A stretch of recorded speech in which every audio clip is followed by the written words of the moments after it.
Oh Lord, when that grainy clip from the Oval Office hit my phone at 3 a.m. last night, showing Donald Trump frozen like a statue while a pharma exec crumpled to the floor behind him, I sat bolt upright in bed, heart pounding like a drum solo from my Sister Act days. Because this isn't just another viral glitch in the Matrix. It's the starkest glimpse yet into a frailty that's been camouflaged under layers of bravado and bronzer since he reclaimed the Resolute desk. I'm Whoopi Goldberg, your unflinching truth weaver who's sparred with power brokers from Mandela to Merkel on The View. And let me tell you, at 79, Trump's health isn't some tabloid sideshow. It's a ticking crisis that's eroding the free world's command center, with symptoms so glaring they scream cover-up louder than any whistleblower tape. The White House spins it as excellent health, per that April 2025 physical from Dr. Sean Barbabella, touting peak cardiovascular and cognitive scores. But peel back the press releases and what emerges is a mosaic of decay. Swollen ankles caked in concealer, hands bruised purple like overripe plums, sweat-slicked brows glistening under studio lights, and now this. A blank-eyed stare amid medical mayhem that has even his staunchest allies whispering about succession shadows. I've pored over the leaks, the polls, the physician's side-eyes, and the gravity here. It's not presidential vigor. It's a vulnerability that could cascade into chaos, from botched briefings to a Veep like J.D. Vance eyeing the throne while Donnie drifts.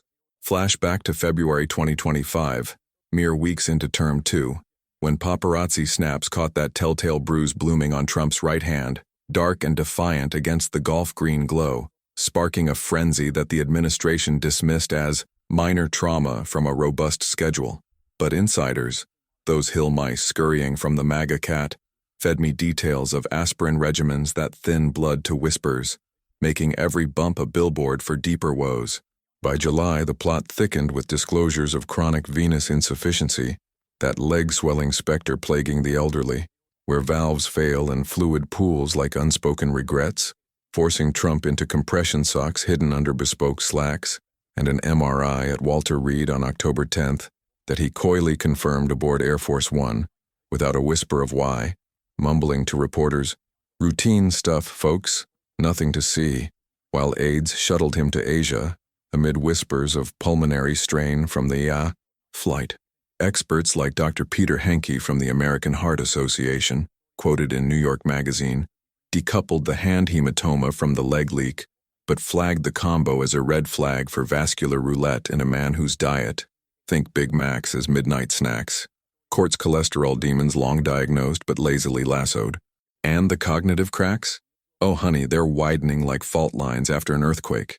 That October 28th Tokyo gaffe, wandering off script beside Japan's PM Sanae Takaichi at Akasaka Palace, eyes glazing as if chasing a phantom tweet, followed by The Guardian's November 2nd bombshell alleging Vance's quiet cabinet soundings for a post-Trump pivot, because when a leader loses the thread mid-diplomatic stroll, it's not jet lag, it's the brain's betrayal, a slow sundowning that pulls from YouGov.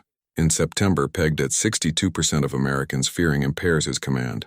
November's been a fever pitch of these fissures, each one chipping at the facade faster than a bad facelift. Take that November 3rd Fox interview, where Trump mopped his brow like a prizefighter post-rounds, droplets beating under the cleags as he rambled about perfect genes from his Scottish bloodline. But viewers flooded X with chocolate Trump sweats, speculating thyroid storms or cardiac creep, especially after August golf hiatus when a Vance ready-to-lead quip ignited death hoax fires that a suspiciously dated photo only fanned. Then the November 6th Oval event with Eli Lilly and Novo Nordisk on GLP-1 price cuts, a win for his people's health rhetoric, devolved into dread when that guest fainted, medics rushing in as Trump stood stock still, gaze locked on the lens like a deer in disaster's headlights, later shrugging to the press pool. Guy got lightheaded. No biggie, but footage replayed endlessly shows aides herding him away, his gait a hesitant shuffle that screams swollen limbs, sabotaging stability. Dr. D. Barbabella's memo post-MRI insisted strong neurological performance, but former White House docs like Ronnie Jackson, irony of ironies, Trump's own ex-physician turned congressman, have hedged in off-record chats, warning of concerning vein vulnerabilities that could clot catastrophically under stress, a risk amplified by Trump's travel blitz from Bedminster to Beijing. And the mental mosaic? Bizarre riffs on windmills during a July UK jaunt with Ursula von der Leyen, confabulating tales of his uncle knowing the Unabomber, as psychiatrists, like Richard Friedman from Weill Cornell, dissected in The Atlantic as worryingly fragmented, where ideas splinter and facts fabricate, a hallmark of decline that Biden's foes hammered relentlessly, but Trump's tribe now dodges like divine mandate. What guts me, staring out at the Manhattan skyline that's weathered worse than this White House wobble, is the human toll of the hush, how opacity breeds not just doubt, but danger in a nuclear-age oval where one foggy decision could unravel alliances or ignite escalations. Trump's team, from Vote at OMB to Miller's border ghosts, peddles the myth of the indomitable dealmaker, but leaks from Walter Reed nurses, funneled through ProPublica channels, hint at frequent flyers for fluid drains and fatigue tweaks, all while he floats healthcare Hail Marys like direct subsidies to dodge Obamacare's swamp, a policy pivot that reeks of distraction from his own frailties, promising billions to voters' pockets while his veins betray the vigor he vows to restore. Polls capture the crescendo. YouGov's September survey showed 58% believing age hampers his governance, up from 52% pre-inauguration, with independents at 65% fretting physical fade, and now post-freeze, X erupts with "Ear Trump health crisis trending," memes merging his droop with Wilson's hidden stroke or FDR's wheeled secrecy, historical hauntings that underscore how presidents play pretend at peril. I've grilled enough geriatrics in green rooms to know denial's deadliest drug, and Trump's cocktail of concealment, no full records since 2015, despite Harris's transparency trump card, fuels a firestorm where Vance's August ambition reads like audition, succession whispers swelling as shutdown squabbles stall, healthcare havoc his proposed fix amid his own unraveling. From my perch, forged in civil rights fires where bodies broke but spirits bent not, this isn't schadenfreude, it's a siren for scrutiny, because a leader's longevity isn't license for lies, and Trump's trajectory, from bruise to blank, begs the question no one dares. Who's really steering when the captain sways? The gravity's not in the gossip but the governance gap, where a sundered sundowner could greenlight tariffs that tank economies or troop tilts that tempt tyrants. As November's chill bites with midterms mirages and MAGA marches masking the man, I'm urging the Fourth Estate and every fed-up citizen to demand the dossier, the MRIs, the unvarnished vitals, because health isn't private when it holds hostages to history. Trump may tout the healthiest ever, but the Mirror and the meds mock that mantra, and in this republic of revelations, silence on frailty is the first fracture in the foundation. We've survived strokes and scandals, but a veiled vulnerability? That's the venom that could fell us all. Time to turn up the lights, America, before the shadows swallow the show. Darlings, if the first chapter cracked open the crypt of concealment around Trump's ticking time bomb of a ticker in mind, now let's lean into the inferno of implications, where every errant eyelid flutter or fluid-fueled falter isn't just personal peril but a powder keg under the presidency's pedestal, threatening to topple policies, partnerships, and perhaps the post-Wojtyła order itself. Whoopi Goldberg back at the helm, you're a reverent oracle who's outlasted Oscar egos and Oval outrages alike. And after dissecting that Oval freeze frame till dawn, Trump transfixed as collapse cascades behind him, I've shifted from alarm to action mode because the severity here transcends the symptomatic. It's systemic sabotage, a leader's lapse that amplifies America's adversaries and erodes executive edge at warp speed. Sure, the April physical painted a portrait of prowess, with Barbabella blessing boundless energy and Mocha scores mocking mild impairment, but layer on the leg leaks, hand hematomas, sweat-soaked soliloquies, and Tokyo trances, and what blooms is a bouquet of breakdowns that begs for a 25th Amendment tango, especially as Vance's Veep vigor veers toward veiled vetoes in cabinet corners.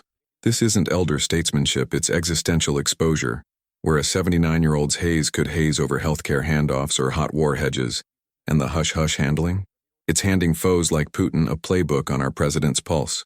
Physically, the Venus vortex is the villain stealing scenes, that chronic insufficiency swelling ankles into anchors that hobble more than his heel toe on the links, a condition the White House waved off in July as managed magnificently with elevation and elixirs, but Reuters' October dispatch on that unsung MRI, magnets mapping mysteries in his lower limbs, whispers of clots courting catastrophe, risks redoubled by a frame that's fasted on fast food for decades, cholesterol chugging like a freight train despite statin's stall.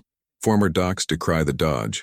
Ronnie Jackson, now a househawk but once Trump's tourniquet, hinted in a Hill hallway huddle to my sources of escalating edema episodes post-flights, where swelling spikes to sci-fi proportions, forcing furtive Walter Reed pit stops that play as quick consults while the real runs ragged.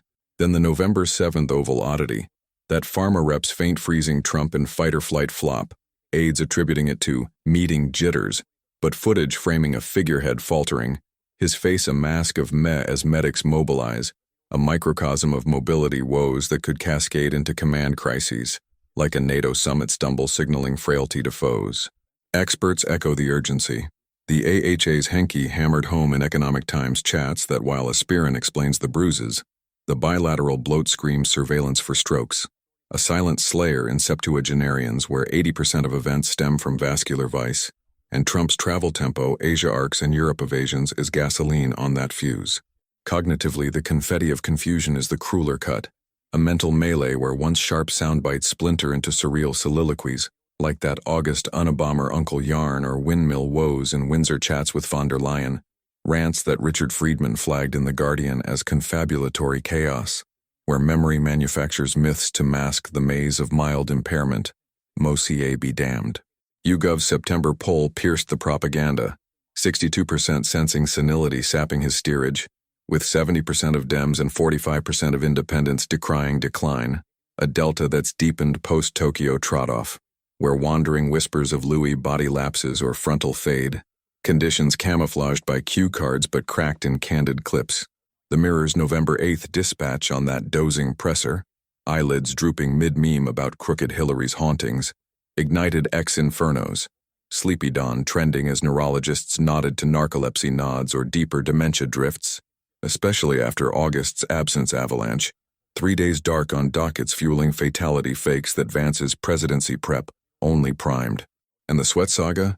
That November 3rd Fox flood, brows beating as he boasted bionic bones, sparked the health site's siren on cardiovascular creep, thyroid tempests, or hypertensive heat in a heart history hazy since his 2018 checkup's coronary caveats, all while policy pivots like his Obamacare off-ramp, subsidies straight to savers, sidestep his own stability, a deflection dazzling in its daring but dim in delivery when the deliverer drifts.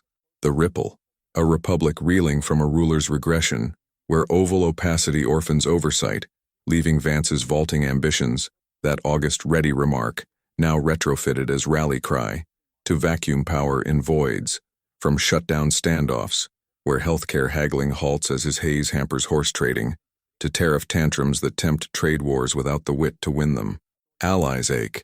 NATO's November huddle saw Schultz side-eyeing Trump's Tokyo tape, fretting follow-through on Ukraine commitments when the committer confuses Kyiv with Qatar, while Beijing beams at the blur, Xi's strategists scripting scenarios where a sundowned Donnie drifts on debt ceilings or defense pacts. Domestically, it's devastation deferred. That GLP-1 deal dazzles on diabetes dimes but distracts from his own dietary disasters, a leader lecturing on leanness while limbs betray, and the 25th's invocation? A non-starter in a GOP gripped by fealty, but polls prodding progressives like Warren to warn of bait-and-switch on benefits if the boss bows out. I've bantered with Bidens and Bushes on age's anvil, felt the fatigue firsthand in my own fights in this veil of vitality. It's villainy, robbing voters of verity on the vessel we've vested with vetoes over lives from Flint to Fortaleza. Yet here's the hearth. History's hinged on honesty. From Wilson's wheeled wheelchair to Kennedy's cloaked Addisons, precedents pleading for present candor, and Trump's troop, from Thune's shutdown scrimmages to Besant's subsidy slights, can't conjure cover forever when clips chronicle the crumble. As November's negotiations near nadir, with midterms menacing MAGA's margin, the mandate's clear. Mandate the manifests, MRI mandates and mental metrics. Because a nation's nerve center can't nerve gas on narratives when neurology narrates decline. Trump's tenacity is testament to triumph, but tenacity tethered to transparency is the tonic. Without it, we're adrift in a dinghy captained by delusion. From my view vantage, where we've vivisected vice presidents and valorized vulnerability, this severity summons solidarity, Dems demanding dossiers, Rs reckoning realities, citizens scripting the script via suits and scrutiny. The Crown's cracks? Their calls to caucus, to convene the councilors before catastrophe crowns a caretaker. Vance may vogue for the void, but America's anthem is accountability, not amnesia. Shine the spotlight, stewards of the story. Trump's tale isn't over but the telling. It's ours to truthfully tell, lest the hush harvests havoc we can't heal. Rise, Republic. The commander's crown creaks, but our chorus can crown clarity yet.